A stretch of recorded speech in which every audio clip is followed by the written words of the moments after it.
Alright, so we're going to do the driver ed check-in for summer here, and so we want to check in each student individually. I'm doing this without my mask right now just so you can hear me a little bit better. Obviously with the students we would want to do this with our mask on.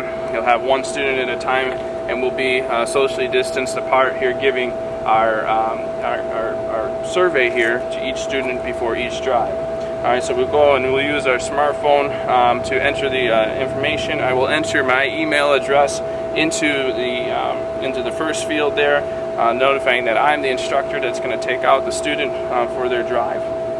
And then I'm going to select the school. For this one here, for this example, we're obviously Crystal Lake South, so I will click Crystal Lake South. I will put in the last name of the student, and I will put in the first name of the student. And then we're going to take the student's temperature. Alright, so we're going to use our thermometer. And we'll turn it on, and then we will scan the student's temperature. Alright, and then as long as it's under 100.4, alright, we will select that tab in the field. Alright, so we will put that in there. Then I'm going to ask the student, in this case Rob here, I'm going to ask him a series of questions. Did this apply to this particular student in the last 72 hours? Have you had a fever, cough, chills, or muscle aches? No. Alright. Have you had a sore throat, runny nose, loss of taste or smell? No. Have you had any nausea, vomiting, or diarrhea? No. Have you had any shortness of breath or headache? No. Have you had any close contact or cared with someone with COVID-19? No. Alright, and so in this case I would click none of these descriptors apply to this student, and Rob would be ready to go for a drive. If any of those things came up where the temperature was either too high or any of those descriptors, Rob had responded with a yes response, then at that point Rob would not be eligible to go out for the drive. We would contact then the coordinator for the school, and this student would be isolated and not eligible to go on the drive for the time being. Alright, and then the last thing is, the last question is the student in possession of a mask. In this case, the student is in possession of a mask. If the student is not in possession of a mask, we have masks in the car that the student can take. These are disposable. We would give the mask to the student, and the student would just hang on to that. We would not be collecting those back and reusing it with another student. We have gloves in the car as well. If we felt that we wanted to use gloves as well, that's simply up to the student and instructor discretion. And that's how the check-in process would look. And then we would repeat the same process with the other student that would be driving with Rob. If for some reason that Rob would not have a partner or would not be eligible to go for a drive, then the other student, we could use the student's parent or another sibling to be the observer for that time period. In this case, we would not want to take out one student at a time alone. That would be a no-no. Alright, that's how we check in the students for driver education for this summer.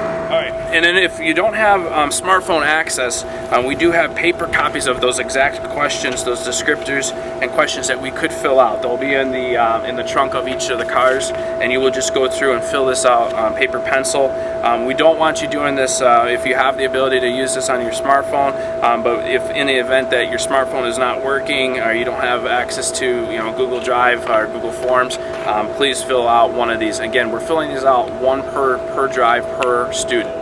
Now we're done with the drive, and so our instructor is going to go ahead and sanitize the car as we are finished with that drive. We're going to do this at the end of each of our drives. All right, and so Rob here is going to go ahead and sanitize. We're going to start with the gear selector. So we would like you to spray onto the paper towels. Don't spray directly onto each of the things here in the car. Otherwise, the car is going to end up being sopping wet by the end of the day. So he's spraying it onto the paper towel, and he's going to go ahead and wipe down with the gear selector there.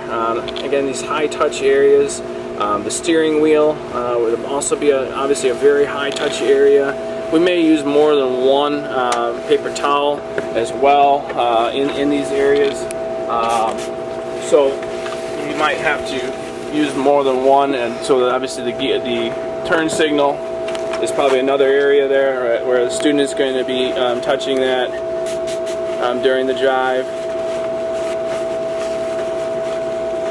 The safety belt, the seat belt fastener is probably another area here as we start to work in the seat belt itself. as we start to work and get out of the car. Want to wipe down those areas. Any of these areas where the student's going to come in regular contact there, we want to make sure that we're just disinfecting any of those areas, the buttons for the radio and heat and air controls there, certainly important. Perhaps the keys, you know, that may be another area that we're not filming here. And then just quickly, we'll go ahead and again spritz that down, and then we'll just wipe down the seat. Again, don't spray directly on the seat. I think that's going to just cause the seat to be pretty wet for the next set of drivers that are coming in for their drive. And that looks pretty good there. That's what we're looking for. And then we would want to have the windows open. And again, there's a 15-minute increment in between sessions on purpose, so that our cars can kind of air out. So we want to have the windows open and allow that car to kind of air out, so that it'll dry and it'll be ready for our next drivers in their lesson. And so we would again repeat that process. At the end of each drive, the instructor would be responsible for cleaning down and wiping down those high touch areas. All these cleaners, paper towels and so forth, will be in the trunk of each car, and so that you will be prepared and ready to clean the car and have it ready for the next set of drivers. So high five, Rob. No, we can't do that. All right, so he did a good job, and this is what we're expecting out of each lesson throughout the summer. Thank you.